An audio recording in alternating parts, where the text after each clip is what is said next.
महाराष्ट्र में विधानसभा चुनाव का बिगुल बज चुका है। हालांकि तारीखों का ऐलान नहीं हुआ है, लेकिन जिस तरीके से 26 नवंबर के पहले चुनाव होने की चुनाव आयुक्त ने घोषणा की है, उसको लेकर सभी राजनीतिक दल अपने अपने चुनावी अखाड़े में और चुनावी रणनीति को लेकर उतर चुके हैं। और ऐसे में बात करें मीरा भाईंदर की, तो मीरा भाईंदर 145 विधानसभा को लेकर काफ़ी दिलचस्प लड़ाई देखने को मिल रही है, क्योंकि यहाँ पर माझी और आजी एक दूसरे पर कहीं ना कहीं आरोप और प्रत्यारोप करते नजर आ रहे हैं, तो दूसरी तरफ एक युवा नेता उभरता हुआ चेहरा और समाज में काफ़ी साफ छवि की अगर प्रतिनिधित्व की बात करें तो जिला अध्यक्ष के तौर पर इन्होंने कार्य भी किया है। लेकिन अब कहीं ना कहीं चुनाव के दौरान जो रणनीति और समीकरण बन रहा है, उसको लेकर क्या कुछ कहना है मीरा भाईंदर के चुनाव प्रभारी और युवा नेता रवि व्यास जी का, वो हमारे साथ हैं। रवि जी, सबसे पहले तो इन 24 न्यूज़ में स्वागत है।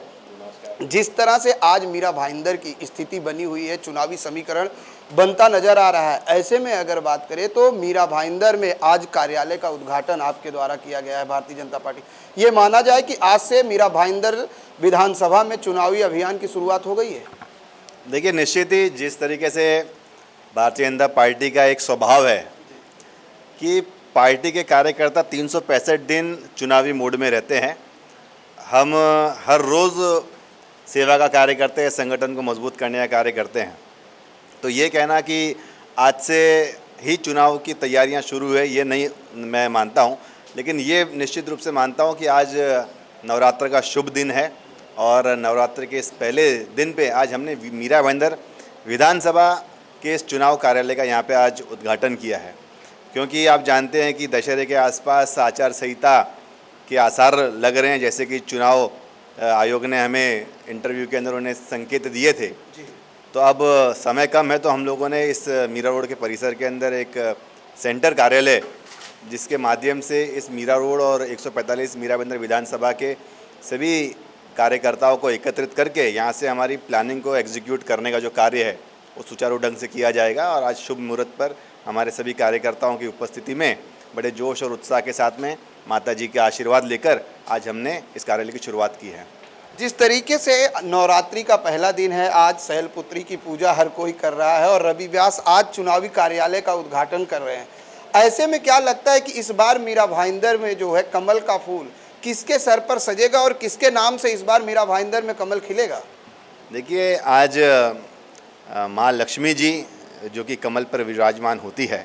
और आज पहले ही दिन पर हमने इस कार्यालय का उद्घाटन किया है और मुझे पूरा विश्वास है कि आज देवी माँ का आशीर्वाद हमारे भारतीय जनता पार्टी को मिला है और इस बार विधानसभा में कमल खिलेगा। पिछली बार जिस तरीके से हमें निराशा प्राप्त हुई थी, लेकिन इस बार हमारे पार्टी ने और हमारे मीरा भाईंदर शहर की जनता ने ये जान लिया है कि जब तक भारतीय जनता पार्टी का कमल इस मीरा भाईंदर की विधानसभा में खिलेगा नहीं, तब तक हमारे शहर का विकास संभव नहीं है। तब तक हमारी जो महानगर पालिका से भ्रष्टाचार को जो मुक्त करने का जो संकल्प है वो पूरा नहीं हो पाएगा। तो निश्चित ही इस बार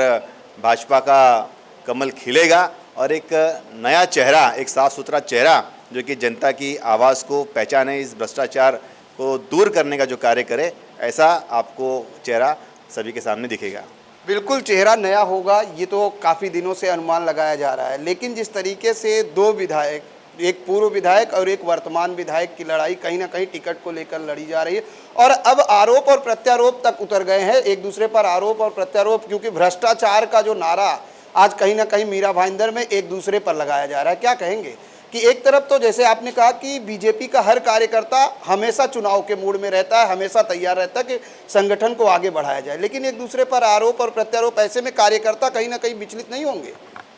मैं ये मानता हूँ कि पार्टी के कार्यकर्ताओं को या पार्टी के नेताओं को,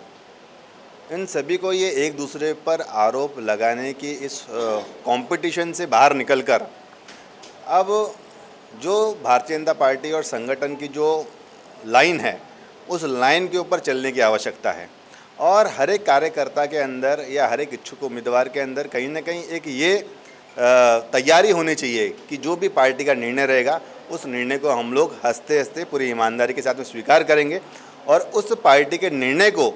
पूरा करने के लिए जो भी हमारी ताकत है, हमारी क्षमता है, और उस ईमानदारी के साथ में, सच्चाई के साथ में उस आदेश का पालन करेंगे। तो ये मैं हालांकि मैं छोटा हूँ, लेकिन फिर भी मैं ये सलाह तो नहीं कह सकता, लेकिन निश्चित ही अगर ये मेरी विनंती अगर हमारे पार्टी के सभी हमारे साथी अगर इस बात को समझे तो ये उनके लिए भी बेहतर होगा और मीरा भाईंदर शहर के भविष्य के लिए भी बेहतर होगा।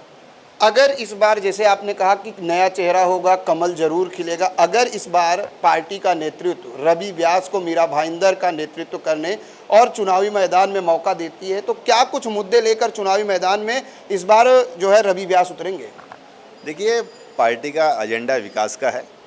और जिस तरीके से माननीय मोदी जी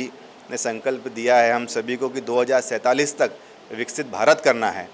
उसी की दिशा के अंदर इस मीरा भाईंदर शहर को भी हमें विकसित करना है, भ्रष्टाचार मुक्त करना है। यहाँ पे मीरा भाईंदर शहर में कई सारी समस्याएं आज भी है, जैसे कि आप देख सकते हैं कि सरकारी अस्पताल के अंदर जो सुविधाएं हैं उसका अभाव है। सरकारी स्कूल के अंदर आज भी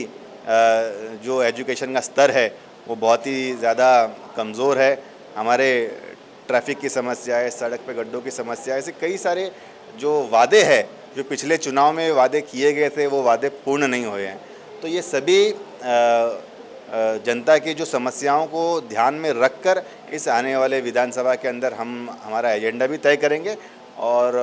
जो भी इस मीरा भाईंदर शहर के लिए आवश्यक जो भी अभी तक चीज़ें उपलब्ध नहीं हुई है वो सभी उपलब्ध कराने का हम कार्य पूरा करेंगे। पार्टी का एजेंडा विकास का है, सबका साथ सबका विकास का नारा खुद प्रधानमंत्री नरेंद्र मोदी जी ने दिया है और हमने जब मीरा भाईंदर का सर्वे या मीरा भाईंदर के लोगों से जानने की कोशिश की तो सबका एक ही नारा है, मीरा भाईंदर की आस रवि व्यास। क्या कहेंगे लोगों के इस प्यार को लेकर? देखिए, जब पार्टी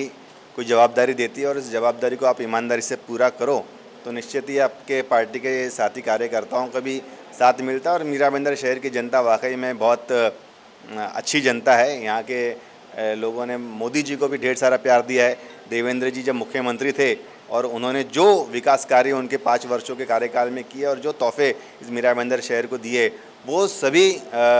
जो किए हुए विकास कार्य है मीरा भाईंदर शहर की जनता उन्हें आज भी याद करती है और मैं पार्टी का एक कार्यकर्ता हूँ, देवेंद्र जी का कार्यकर्ता हूँ, तो निश्चित ही उनका प्रेम और उनका जो स्नेह है वो मुझे भी मिल रहा है। रवि जी, हाल ही में महाराष्ट्र दौरे पर आए थे गृह मंत्री अमित शाह जी। उन्होंने पार्टी के संगठन के उन पदाधिकारियों और उन नेताओं को, चुनाव प्रभारियों को बुलाया था जिनसे संगठन की समीक्षा हुई है, क्योंकि चुनाव आयोग की समीक्षा के बाद अब गृह मंत्री खुद समीक्षा कर रहे हैं। ऐसे में मीरा भाईंदर की अगर बात करें तो इस विधानसभा को लेकर क्या कुछ समीक्षाएं की गई हैं? देखिए, जैसे कि मीरा भाईंदर विधानसभा वो हमारे भारतीय जनता पार्टी की दृष्टि से एक कैटेगरी की विधानसभा है जिसके अंदर भाजपा को मानने वाला वर्ग बहुत बड़ी तादाद में है। तो निश्चित ही हमें बूथ के ऊपर कुछ कार्य दिए गए हैं जिसके माध्यम से हमें हमारे बूथ के ऊपर वोटिंग परसेंटेज भी बढ़ाने हैं।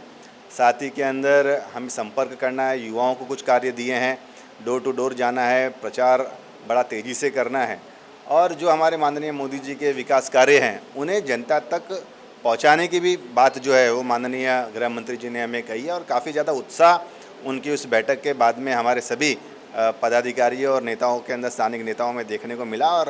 पूरा गृह मंत्री जी ने भी पूरा विश्वास जताया है कि इस बार हमारे महाराष्ट्र के अंदर माननीय नरेंद्र मोदी जी के मार्गदर्शन के अंदर यहाँ पे सरकार बन रही है और 2029 में तो भारतीय जनता पार्टी की पूर्ण बहुमत की सरकार बनेगी, ऐसा भी उन्होंने आश्वासन हमें दिया। रवि व्यास चुनाव प्रभारी हैं। आज एक कार्यालय मीरा रोड इलाके में खुला है, आगे की क्या रणनीति होगी? कैसे चुनावी एजेंडे को इस मीरा भाईंदर जो है विधानसभा में विस्तारित करेंगे? ये हमारे इस मीरा भाईंदर विधानसभा के अंदर 16 प्रभाग आते हैं और उन सभी 16 प्रभाग के अंदर हमारे जनसंपर्क कार्यालय है। मीरा भाईंदर मीरा रोड के परिसर के अंदर एक मुख्य कार्यालय का अभाव था, तो यहाँ पे भी एक केंद्रीय कार्यालय का उद्घाटन होगा। भाईंदर पश्चिम में भी एक जिला कार्यालय है और साथ ही में जो हमारे पार्टी की रचना है शक्ति केंद्र प्रमुख, जो कि एक शक्ति केंद्र प्रमुख के पास में हम लोग ने 3 बूथ एवरेज हमने डिस्ट्रीब्यूट किया और हर एक शक्ति केंद्र के अंदर हर एक बूथ 3 बूथ के ऊपर एक अध्यक्ष है और उनकी कमेटी है। तो इन सभी हमारे संगठन की रचना के माध्यम से हम लोग जनता तक जाएंगे और सभी कार्यकर्ता जिसके पास में पद है, जिसके बाद में बूथ की जिम्मेदारी है, वो अपनी अपनी जिम्मेदारी को निभाएगा और इस बार आप देखेंगे कि रिकॉर्ड जीत भारतीय जनता पार्टी मीरा भाईंदर विधानसभा में हासिल करेगी।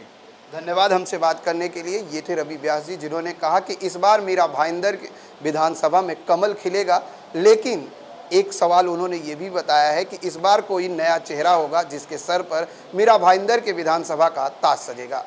कैमरामैन देवानंद सिंह के साथ प्रदीप शर्मा, इन 24 न्यूज़, मीरा भाईंदर।